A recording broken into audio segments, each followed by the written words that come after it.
नमस्कार साथियों, 107.8 FM radio जयघोष पर आपका बहुत बहुत स्वागत है। इस विशेष कार्यक्रम में हमारी 15वीं सदी में जन्मे एक ऐसे संत हुए हैं कबीरदास, जिनकी कविताओं ने भक्तिकालीन आंदोलनों में अपना एक बहुमूल्य योगदान दिया था।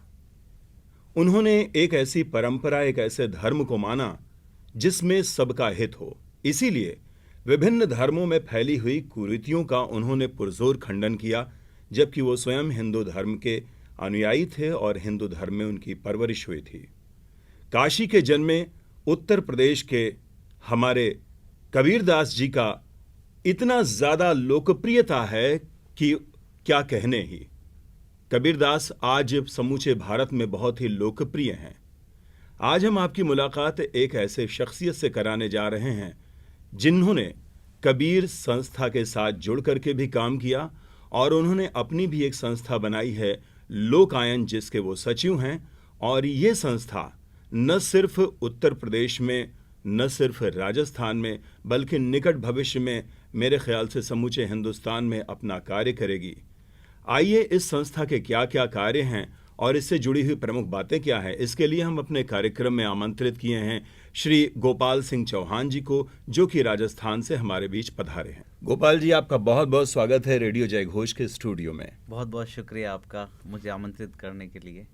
आपकी संस्था है लोकायन, और जैसा कि हमारे खुफिया सूत्रों ने बताया कि अब उस संस्था का एक MOU यानी मेमोरेंडम ऑफ अंडरस्टैंडिंग, आपसी समझौता उत्तर प्रदेश से भी हुआ है जी। इसके बारे में विस्तार से बताइए। और कबीर के जो दोहे हैं, उनकी जो साखी सबद रमैनी रचनाएं हैं, कबीर का एक अलग संसार जो है, उसको आप किस नज़रिए से देखते हैं और इस पृष्ठभूमि में आपके द्वारा किए जा रहे प्रमुख कार्य क्या हैं? जी हाँ, ये बहुत खुशी की बात है कि उत्तर प्रदेश में जो संस्कृति विभाग द्वारा कबीर एकेडमी जो मगहर में है इनका केंद्र, उनकी तरफ से हमारे पास एक प्रस्ताव आया कि आप हमारे साथ एक समझौता कीजिए ताकि हम लोग उस एकेडमी के जो फ्यूचर के जो कार्यक्रम हैं उनको हम लोग साथ में मिलकर आगे बढ़ा सकते हैं। तो मुझे ये प्रस्ताव काफ़ी अच्छा लगा और कल ही हमारे साथ एक MOU साइन हुआ है जिसके अंतर्गत हम लोग कोशिश कर रहे हैं कि कैसे कबीर को लेकर जो शोध हैं या परफॉर्मेंसेज हैं, फोक आर्टिस्ट के साथ जो काम है, फिल्म्स बनाना है या ऐसे लोगों को जोड़ना, ऐसे युवाओं को जोड़ना जो कबीर पे काम करना चाह रहे हैं। तो बेसिकली उनके एक व्यापक जो कबीर का जो एक जीवन है उसको लेकर हम कैसे कबीर एकेडमी के साथ काम कर सकते हैं और क्या संभावनाएं हम लोग देख पा रहे हैं आने वाले समय में। तो उसको लेकर हमें एक अवसर मिला है उत्तर प्रदेश के संस्कृति विभाग के साथ काम करने का, जो मुझे लग रहा है कि काफ़ी एक अच्छा इनिशिएटिव है आपकी सरकार के द्वारा। और मुझे लग रहा है कि I am really looking forward to work with Kabir academy. Good, बहुत अच्छी बात है। और जो हमारी जानकारी में आया है गोपाल जी कि आप राजस्थान में कबीर यात्राएं निकालते हैं जी। क्या मकसद होता है इस यात्रा के पीछे?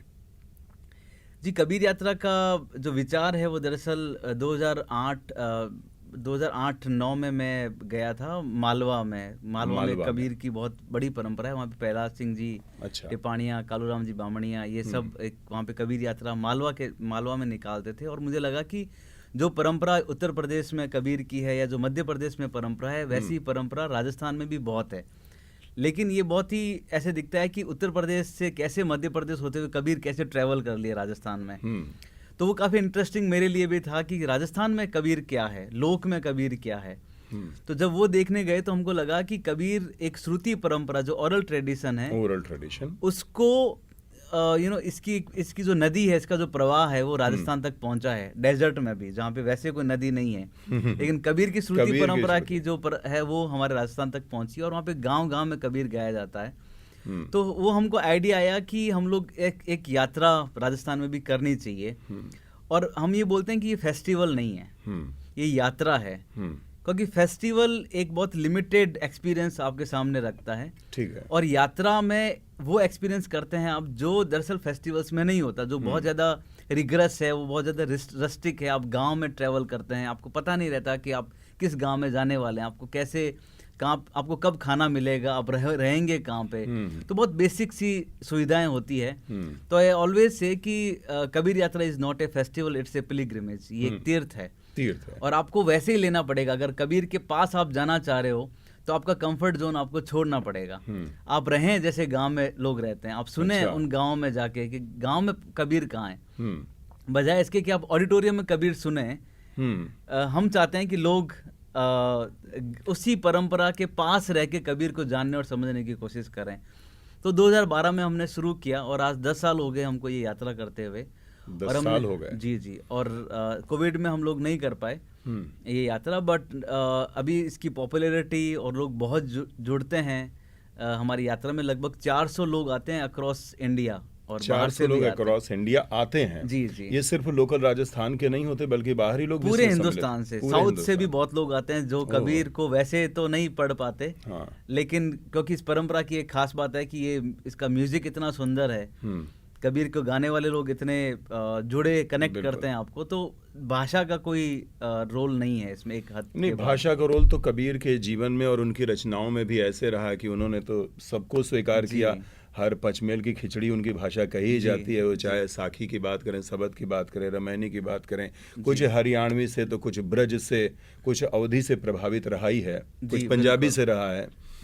तो अब इसमें जो आप यात्राएं आज पिछले 10 वर्ष से निकाल रहे हैं, 10 वर्ष की साधना तो आपकी लंबी है ही है, लेकिन हमारा ये मानना है कि जब भी आप किसी मुहिम को लेकर के चलते हैं तो उसमें जब तक जन सहयोग नहीं होता, लोग उससे नहीं जुड़ते, आप उसको बहुत आगे तक ले जाने के लिए आपको जो शक्ति चाहिए वो नहीं मिल पाती है। सही बात। जन सहयोग की इसमें क्या भूमिका है? मैं ये कहना चाहूँगा कि ये जो कबीर यात्रा है ये स्पॉन्सरशिप से और फंडिंग से लगभग 30% चलती है। 70% जो है वो कम्युनिटी से चलती है। 70% जो है कम्युनिटी से चलती है। उसका ताकत ये है कि जहाँ पर भी हम लोग जाते हैं, जिस गांव में, वहाँ के लोग हमको खाना खिलाते हैं, वहीं के लोग हमारे लिए रहने की व्यवस्था करते हैं, वहीं के लोग हमारे लिए लॉजिस्टिक सपोर्ट करते हैं, लाइट देते हैं, टेंट देते हैं, पानी करते हैं। तो अगर आप 7 दिन का ये कैलकुलेशन अगर आप निकालें तो ये बहुत सारे लाखों में बैठता है, लेकिन जो इनटेंजिबल दिखता है उसका कोई कॉस्टिंग नहीं है। स्पॉन्सर्स हमको कुछ पैसे देते हैं तो वो कॉस्टिंग में आता है कि इन्होंने हमको इतने पैसे दिए, लेकिन जो गांव वाले जिस भाव से करते हैं, जिस तरीके से हमारा अतिथि सत्कार करते हैं इतने लोगों को, वो इनक्रेडिबल है। And I think, I personally believe कि यही इस यात्रा की पावर है कि जब तक ये कम्युनिटी से सपोर्टेड है, आई थिंक इट्स सस्टेनेबल है। अदरवाइज वही है, वो आप एक लूप में फंसते हैं कि आपके पास पैसा होगा तो आप कर पाएंगे, नहीं तो आप नहीं कर पाएंगे। तो हमारा कोलैबोरेशन मोड ज़्यादा रहता है। हम छोटे छोटे लोगों के साथ, यूनिवर्सिटीज़ के साथ, कॉलेजेस के साथ, स्कूल्स के साथ हम लोग कोलैबोरेशन करते हैं और उसी के थ्रू हम लोग ये यात्रा सस्टेन कर पाते हैं।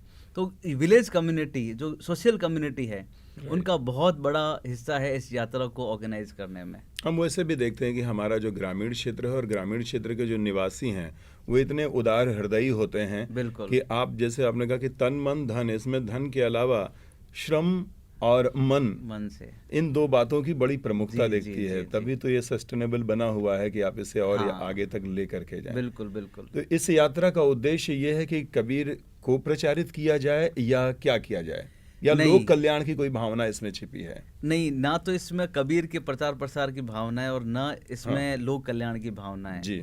इसका मकसद एक है कि जो हमारे यहाँ पे एक राजस्थान में और शायद मध्य प्रदेश में भी, यूपी में, इस पूरे इलाकों में एक सत्संग की बड़ी परंपरा रही है। ठीक है। लोग सत्संग करते थे। इस सत्संग का पावर क्या था?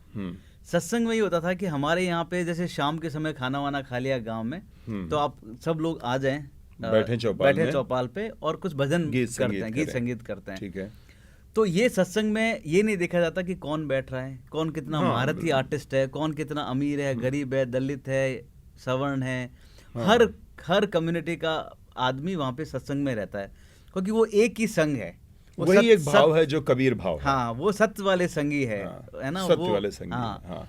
तो वो बैठ के ये भजन वाणी गाने का कार्यक्रम करते थे। और उसमें होता क्या था कि आप, भजन तो होता था एक, लेकिन उस पर चर्चा है वो 2 घंटे चलती। चर्चाएं हैं, चर्चा 2 तो घंटे चलती। ये इम्पोर्टेंट है, संगीत इम्पोर्टेंट नहीं है। आप नाच लिए, गा लिए, आपको अच्छा लगेगा, ये इम्पोर्टेंट नहीं, बट उस शब्द पे, कबीर के शब्द पे चर्चा करना, राइट। उसमें डायलॉग करना, उसमें बहस करना कि हाँ मुझे लग रहा है कि यहाँ पे कबीर डेथ के बारे में ये बोलते हो, आप बोलोगे नहीं नहीं मुझे समझ में नहीं आ रहा, मुझे लगता है कबीर इस बारे में ये बोल रहे हैं। तो ये जो पर्सपेक्टिव एक्सचेंज है, ये आपके दरवाजे खोलता है दिमाग के, ये आपके हृदय के दरवाजे खोलता है। आप संकीर्णता से बचते हो, आप ये नहीं देखते कि सामने वाले की आइडेंटिटी क्या है, आप उसके साथ एक विचार के लेवल पे सामने आते हो। तो ये आजकल हमारे यहाँ पे कम हो रहा था। तो कबीर यात्रा का असली मकसद अगर आप मुझसे पूछे तो वो ये कि उस सत्संग की परंपरा को हम कैसे तक पहुंच पाएं और उसको हम कैसे वापस इस समाज की मुख्य धारा में ला पाएं, और उसमें हम युवाओं को कितना जोड़ पाएं कि हम उस सत्संग की परंपरा में बैठ के, अब सत्संग अब शब्द बोलें कि यार कोई पुराने बुजुर्ग लोग बैठ के करते होंगे। हाँ, वो एक जो भाव आता है कि सत्संग का मतलब वो कि हाँ 50 साल के हो उसके बाद उसके बाद हम अब वानप्रस्थ की ओर हैं। लेकिन नहीं, हमारी राजस्थान कबीर यात्रा की सत्संग में आपको 70% यूथ दिखेंगे जो 15 साल के, 20 साल के, 25 साल के, 30 साल के युवा हैं, जो सत्संग कर रहे हैं, जो गिटार पे कबीर गा रहे हैं, है ना, जो खुद कबीर के म्यूजिक तंबूरे पे कंपोज कर रहे हैं। आई थिंक यही एक परंपरा की खास बात है कि वो अपने आप में रिवाइव करती है। परंपरा कोई ऐसी चीज नहीं होती जो रुक जाए, इसका सतत प्रवाह होना चाहिए, और वो हर ट्रेडिशन अपने हिसाब से उसको रेनोवेट करता है, इसको रेजुविनेट करता है। तो आई थिंक यही एक मुझे लग रहा है कि हमारा मकसद सिर्फ ये है कि हम कबीर की ये जो सत्संग परंपरा है उसमें मीरा भी गाई जाती है, उसमें कबीर भी गाए जाते हैं, उसमें बुल्ले शाह भी गाए जाएंगे, अच्छा। उसमें गोरखनाथ भी गाए जाएंगे, वाह, है ना, उसमें लादूनाथ जी भी वाणी होगी, संत तुकाराम भी गाए जाएंगे। तो ये हद में नहीं है, ये हद बेहद दोनों टप्पे वाको नाम हम सिर्फ कबीर की बात कहेंगे तो भी थोड़ा हमको लगता है कि हद में बन जाएंगे। तो उसके बियॉन्ड भी जाएं कि गोरख ने भी क्या बोला है, और लादूनाथ जी ने भी क्या बोला है, विवेकनाथ जी ने भी क्या बोला है, या दूसरे संतों ने भी क्या बोला है।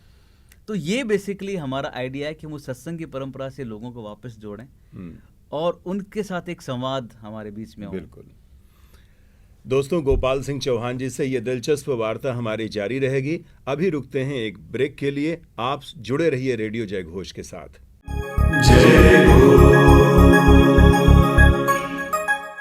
ब्रेक के बाद आपका पुनः स्वागत है रेडियो जय घोष के इस विशेष कार्यक्रम में। हमारे साथ जुड़े हुए हैं लोकायन संस्था के सचिव श्री गोपाल सिंह चौहान जी, जो कि राजस्थान से पधारे हैं, और कबीर वाणी, कबीर संगीत और लोक संगीत में कबीर, और न सिर्फ कबीर बल्कि बहुत सारे संतों का आपने नाम लिया जो उस परंपरा के अनुयायी हैं और उस लोक संस्कृति का संवर्धन पोषण कर रहे हैं। ये यात्रा के साथ जो अभी आपका कोलैबोरेशन उत्तर प्रदेश से हुआ है, तो आगे की क्या रणनीतियां हैं आपकी? आगे की ये रणनीति है कि जैसे राजस्थान कबीर यात्रा में एक बहुत बड़े हमारे पार्टनर है राजस्थान पुलिस।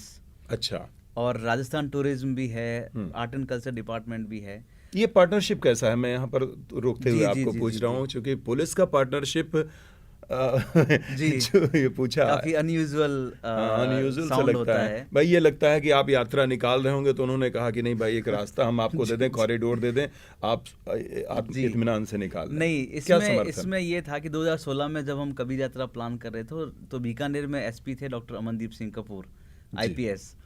तो उनको इस यात्रा के बारे में पता चला, तो उनसे मेरी मुलाकात हुई, और उस समय हमारे आस में एक डूंगरगढ़, श्री डूंगरगढ़ एक जिला है, एक जगह है, कस्बा, वहाँ पे एक दंगा हुआ था, सांप्रदायिक दंगा। अच्छा। तो डॉक्टर अमनदीप सिंह कपूर ने कहा कि क्या हम इस कबीर यात्रा को हम डूंगरगढ़ में ले जाके ये बात करें कि जो आपसी मनमुटाव है संप्रदाय को लेकर, धर्म को लेकर, जाति को लेकर, वहाँ पे कबीर कितने रेलिवेंट है।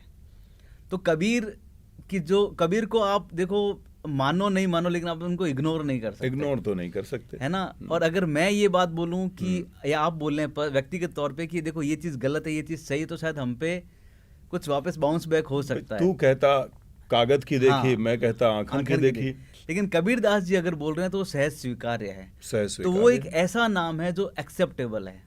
तो हम इस कबीर यात्रा को उन गाँव में लेके गए जहाँ पे ये कम्युनल डिस्टर्बेंस हुए, और इसका हमने देखा असर कि लोग जुड़े, इसमें हिंदू भी जुड़े, उसमें मुसलमान भी जुड़े, क्योंकि राजस्थान पुलिस में एक होता है थानों में CLG group, community liaisoning group, उसमें सब तरह के लोग होते हैं, हिंदू भी होते हैं, मुसलमान भी होते हैं, दलित भी होते हैं, अमीर भी होते हैं, गरीब भी होते हैं।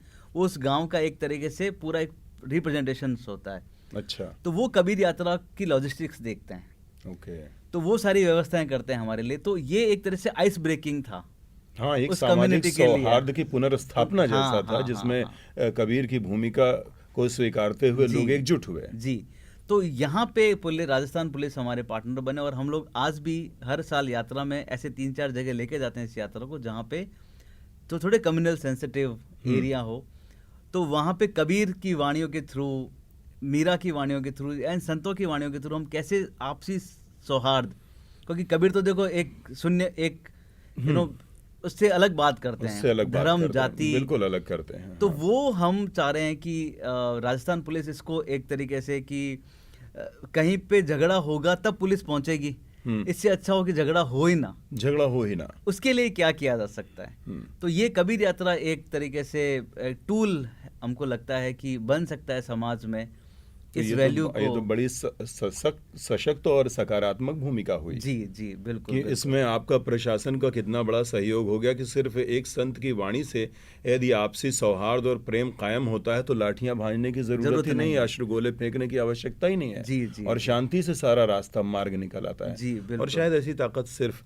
हाँ, कबीर के अंदर ही है। राइट, है ना। तो ये जो आपने सवाल पूछा कि हम लोग ये सोच रहे हैं कि एक तो उत्तर प्रदेश में भी एक कबीर यात्रा प्लान हो शीघ्र ही, जिसमें हम लोग ऐसे 7-8 गांव से जहाँ पे कबीर मगहर है, लहरतरा तालाब है, या और भी जगह पे जहाँ कबीर दास जी के पद चिन्ह मिलते हैं, उनकी वाणी मिलती है, तो वहाँ पे हम कबीर यात्रा का इस साल या अगले साल तक हम लोग प्लान करना चाह रहे हैं उत्तर प्रदेश के कबीर मगहर एकेडमी के साथ, कि यात्रा का एक प्लान है। और भी बहुत सारे प्लान्स हम लोग सोच रहे हैं कि वहाँ पे एक रिसर्च को लेकर कुछ प्लान किया जा सकता है, कुछ आर्टिस्ट रेजिडेंसी, ये प्लान हो सकती है कि आर्टिस्ट वहाँ के रहें, और कबीर के ऊपर रिसर्च है, पेंटिंग्स है, जो दूसरे मीडियम से, सिर्फ म्यूजिक नहीं, म्यूजिक के अलावा किताबें लिखना है, बच्चों के लिए कुछ करना है, स्कूल में हम कबीर को कैसे ले जा सकते हैं वापस, सिर्फ एग्जाम के लिए नहीं, सिर्फ एग्जाम के लिए नहीं। बिल्कुल सही। तो वो एक हमारे आइडियाज डेवलप हो रहे हैं, क्योंकि वो आइडिया जो है वही आइस ब्रेकिंग होना चाहिए, एक अच्छी और व्यवस्थित और सकारात्मक समाज के निर्माण में उसका योगदान होना चाहिए। सिर्फ हम अंक प्राप्त करने के लिए ही मात्र ना पढ़ें। बहुत अच्छी बात आपने गोपाल जी कही, और आप जिस तरह से अपनी इस महती प्रयास से, या हम कहें भागीरथ प्रयास से, एक स्वस्थ समाज के निर्माण में आज 15वीं सदी के कबीर को उतार रहे हैं, और ताकि उससे हमारा एक समाज अच्छा हो, ये वर्ण भेदभाव, ये जो कुछ भी आज हो रहा है धर्म मजहब के नाम पर, उस सब की समाप्ति हो जाए तो कितनी अच्छी बात है। हम किसी एक सूत्र को मान लें कि वो एक ईश्वरवाद को मान लें, एक परम सत्ता का संचालन करने वाले लोग हैं, तो हम क्यों कहें कि कबीरा खड़ा बाजार में लिए लुकाठी हाथ, जो घर फूके अपना चले हमारे साथ, है ना। बिल्कुल, बिल्कुल। इस तरह की विचारधारा वाले कबीर, या कंठी बांधे हरि मिले तो मैं बांधूं कुंद, है ना। जी जी, कि अगर इन चीज़ों से हो जाए तो सबसे बड़ी बात है कि इंसानियत इंसान के अंदर होनी चाहिए। हम मनुष्य हैं तो मनुष्यत्व तो हमारे अंदर होना चाहिए। बिल्कुल। उत्तर प्रदेश में आपकी जो भी आगे की रणनीति है उसमें आप सफल हों, शुक्रिया, और इसका समाज पे एक अच्छा प्रभाव पड़े। इन्हीं शुभकामनाओं के साथ हम फिर चाहेंगे कि कभी भी इस तरह की चर्चा में हम आपके साथ बैठें, और रेडियो जय घोष के लोग भी उसे सुनें, समझें, और एक सकारात्मक स्वस्थ समाज का निर्माण अपने आसपास भी कर सकें। यही हमारा मकसद है। जी, आप हमसे जुड़े, आपका बहुत बहुत धन्यवाद। आपका भी बहुत बहुत शुक्रिया बुलाने के लिए और इस अच्छी सुंदर बातचीत के लिए। दोस्तों, फिर हम आपसे कभी जुड़ेंगे अपने किसी विशेष अंक में, विशेष कार्यक्रम के तहत। तब तक के लिए हमें अनुमति दीजिए और सुनते रहिए रेडियो जय घोष 107.8 FM। नमस्कार। जय